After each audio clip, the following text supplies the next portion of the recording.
नाथाय रन्जन दैमारिनि जे केस फेरेंगानावबो बे केसा दङ एनजिपिफोरखौ जेलाव सोनानै दोननो हानायानो सान्थि नामा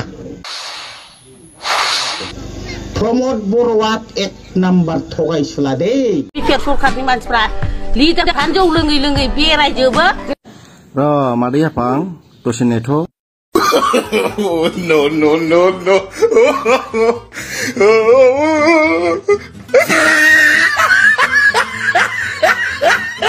बेल' नङा मादै आफां आङो तामुलपुरनि सौरागुरिनि जोबोद जौ फाग्ला सासे बिफानि न'खराव जोनोम जानाय सासे सेंग्रा एबसुनि आन्दलनाव लेर लामा जोबथैनो बहाबा राजा लामायाव पिकनिक जानाय बायदि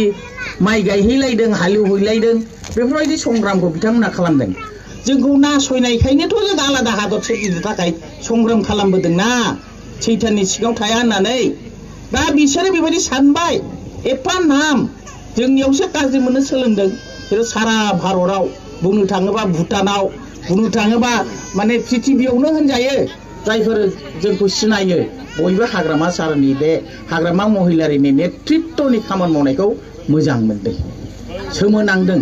एफा खम समनि गेजेराव जौगाखांबाय इउनिभारसिटि फैबाय नै माबा मेडिकेल कलेजनो नै माबा नार्सिं हमनो नै माबा CITनो नै माबा सेक्रेटारियेटनो नै माबा कालचारेल कमप्लेक्सनो नै माबा ग्रीन फिल्डनो रायजो राजानि हा हुखौ माने डेभेलप खालामबाय बे डेभेलप जानायखायनो सब दिनै जोंनि हा हुनि दामा बारायबाय दिनै देबरगाव ओनसोलनि क'क्राझार ओनसोलनि खाथि खालानि बा ओरै चिरांनि बाक्सानि उदालगुरिनि हाफोरनि दामा बारायनायखाय जायफ्रा हा बुरजा बिथांमोना खावसे हाखौ फाननानै खायसे खायसे बिदिनो न' बां लुबाय बिसोरथ' बिदिनो लुगासिनो दङ मेडिकेल कलेजा जेराव जादों दा बेखौनो होनो डेभेलपमेन्टआ बेजों फैयो सोरबा हटेल बानायदों खामानियाव फैदों बिजनेस खालामदों मावनो हाग्राफ्रा मावनानै मैगं थाइगं फानदों मावनो समय गैयैफ्रा बायनानै जादों बेबायदिसो जौगाखांनाया माजों फैयो दा बेवहाय जोंनि गेजेराव मेगन सानाया फैबाय सोलो खालामनानै NDFBजों सुक्ति खालामनांगौमोन जोंबो बयबो लुबैदों NDFBआबो सुक्ति खालामनांसिगौ खारन जोंथ' आलाय सिलाय खालामनो हाया जों बे हारिनि थाखाय संग्राम खालामदोंब्ला बे जाथिखौ फोथांनो थाखायनो जुदि BTCखौ सोरजिदोंबा बेखौ समायना रमायनायै दाफुंनांगौ दायित्वआबो जोंनिनो हाग्रामा महिलारि बिथाङा बिदिनो सुक्तिखौ खालामदों आरो खालि अकल बर' নহয় এই অঞ্চলত যিমান জাতি জনগোষ্ঠী আছে তেওঁলোককো সুৰক্ষা দিয়াটো আমাৰ দায়িত্ব হাগ্ৰামা মহিলাৰে হেতু পালন কৰিছে কাৰণ আমি বড় হিচাপে সংগ্ৰাম কৰিছো বড় হিচাপে আমি সংগ্ৰাম কৰিছো যেটো আমাৰ অধিকাৰ আছে কিন্তু আমি কেতিয়াও কোৱা নাই যে এই অঞ্চলত বাস কৰা সাঁওতালে হওক নেপালীয়ে হওক কোনোবা মুছলিমেই হওক পাৰৈ হওক ৰাভাই হওক ইয়াত থাকিব নোৱাৰে বুলি আমি কোৱা নাই হাগ্ৰামা মহিলাৰিয়ে সদায় কৈ আছে 2003লৈ যিসকল এই BTC অঞ্চলত আছে তেওঁলোকে BTCৰে মানুহ তেওঁলোক মাটি পাত্তা পাবই লাগিব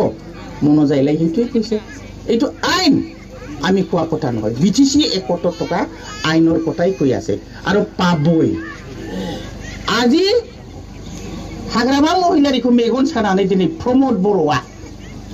NDFBजों जानो गोनां सुक्तिखौ 2020आव इलेक्शन फैबाय नालाय बिनि सिगां बारस'नानै एखेबारे जोंनि बे सान्थिखौ भंग खालामनो थाखाय बियो बारस'नानै एकर्ड खालामबाय बिटिआरनो बिटिआराव मोनबो आयेन गैया बिटिआराव आयेन गैया बिटिआरा फानगासिनोसो दङ पावारफोरखौ हरफिनगासिनो दङ दिनै जेबो गैया साख्रि होग्रा CSBखौबो बिसोर सिफायबाय हाग्रामा महिलारि बिथाङा गावजों थाफानाय जेसेबां संग्रामनि लोगोफोर दङ बे मनसारमोनहाथ' खम गिदिर गिदिर केस दंमोन नाथाय रावबो जेलाव थानाङाखै आयेननि गेजेरजों बिबान लानानै सासेबो BLCनि सेंग्राफ्रा बा एबसुनिबो दंमोन केस गोनां बै समाव बिथांमोननि केसखौ उइड्र खालामजोबनो हादों देरसिन बाथ्रा बेबो मोनसे दिनै जेसेबां खमथा फैदों बे खमथाफोरखौ लानानै जोंनि गेजेराव मावफुंनो हादों फरेस्टआव थानो मोना होनदों बे थागिरि फिसाफ्राथ' थानो हायो अधिकार दङ नाथाय माखासे हानि फरेस्टनोबो माखासे हा बेखौ फरेस्ट हिसाबै लाखिनाय आरो जेराव मानसि थानो हानाय बेखौ मानसिफ्रा थानो हानाय बे आयेना दङ 2006 सननि माने फरेस्ट एक्ट मथे बेहाय मोनथाय दङ दा मोननांगोन आरो बेखौ होहोनो थाखायनो हाग्रामा महिलारि बिथाङा सिगांनिफ्रायनो बुंबाय थादों दा ओंखायनो दिनै जोंनि गेजेराव जोंनो अरलाय होनानै बे ओनसोलनि सान्थिखौ सिफायनो थाखाय जोंनि आइ आफानि मोनथायखौ भंग खालामनो थाखाय दिनै प्रमद बर'आ फैगोन प्रमद बर'आ एक नाम्बार थगायसुला दे थगायनायनि बादै जेबो गैया गोदो बुङो बिराद सान्थि बले सान्थि जाथारबायनो एनजिपिफोरखौ जेलाव सोनानै दोननो हानायानो सान्थि नामा फेरेंगा लाजियाखै फेरेंगा दिनै नोङो सासनाव दं जानो हागौ पावाराव दं जानो हागौ नाथाय रन्जन दैमारिनि जे केस फेरेंगानावबो बे केसा दङ पावार गैयै लोगो लोगो फेरेंगाबो थानांगोनबो जुदि नैबे आयेनखौ बिथांमोना क्लियार खालामना लायाबा रन्जन दैमारि आरो माखासे जेलाव थानायफोरखौ जुदि जोहोलावफोरखौ जुदि बख'नो हायाब्ला गावबो जायाथ' दिनै गोहो दं होननानै जायखौ नों गाज्रि सोरखौबा खिगौबा सोरखौबा खांख्राय सोरखौबा माबा माबि होननानै बुङोबा जागोन नामा अफमान होबा जागोन नामा गावनि बाथ्रा माखौ बुंदों गाव सोरमोन बे जुदि नंगुबै एनजिपिब्ला एनजिपिनि बाथ्राखौ सिन्था खालामनांगौमोन दिनै एनजिपिया जों नुदों बिएलसिफ्रा 6 बोसोरल' आन्दलन खालामनायखाय सेंग्रा जालिया बिसोर फेमिलि गैया परियाल गैया फिसा फिसौ गैयामोन बै संग्राम समाव दासो हाबा जासंजोबदों सासे सानैल'सो हाबा जानायमोन बै समाव बिएलसिफ्रा बे एनजिपिफ्रा दिनै 35 बोसोरनि बारा संग्राम खालामनायखाय फिसा न'खरबो दङ बिसिनि फिसा फिसौनि आलाय सिलाय रान्दि बिमाफोरनि गाबनाय बिसिबां दुखु दाहा जों ससियेल मिडियायाव नुयोबा दुखु फैयो नोंथांमोनाथ' हाग्रा गेजेराव थानाय नोंथांमोननि खाथियावथ' बिथांमोनानो आश्रय लायोमोन बेखायनो आं बे खोथाखौ रायखांदों दा प्रमद बर'आ फायखारिबो दे हाग्रामा महिलारिया मा होनना बुङामोन बे हारि होननानै जाथिखौ फानदों बियो बिटिसिखौ फानदों बियो आरो बे एक नम्बर थगायसुला ओरैबायदि थगायोबाबा साख्रिखौ लायनो बिना फैसा होदों आरो बिना फैसा थाखा गरसे जायाबाला होनबाय थायो थाखा जायाखैबा थाखा जानाय बाथ्रा मानो फैयो अथच जों सानफ्रामबो नुदों जे बै समाव हाग्रामा महिलारि लाबोनाय न'फोरखौ करापसन खालामदों सानफ्रामबो ससियेल मिडियायाव नुगासिनो दङ दा बिथांमोनहा नैबे भट समावबो फैनो हागौ निर्वाचনের সময়ে সবাই আসবে বাংলাতে বেশি ভালো বুঝে না হ্যাঁ ভোটের সময় সবাই আসবে আমাদের ভোট আসতেছে ভোটের সময় সবাই আসবেই আপনারাও শুনবেন লাভাবো ফর্ম গাंसेयाव 10 টাকা 20 টাকা लाबावो मोनसे सेल्फ हेल्प ग्रुपआवनो जुदि 15 जन थायोब्ला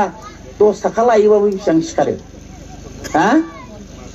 50 टाका बा होमबा बेसेबां कोटि टाका लायो बिसोरलाय मानो थगायदों जोंथ' माबाया आरो खायसे होनो जे माने टेक्काराव थायाबालायनो माने माबा अरुणोदयबो दंनो सोरबा मोननायफोर दं नामा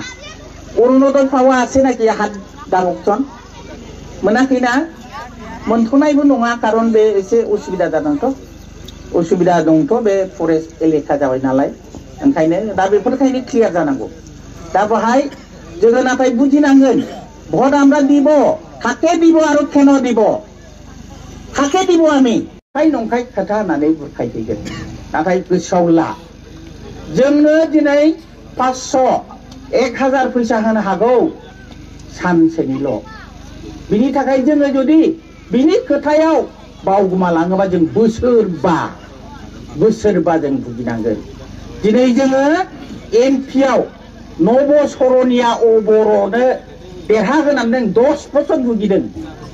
सेन्ट्रेलनिफ्राय जों मोनथाय दंमोन जों मोनाखै जों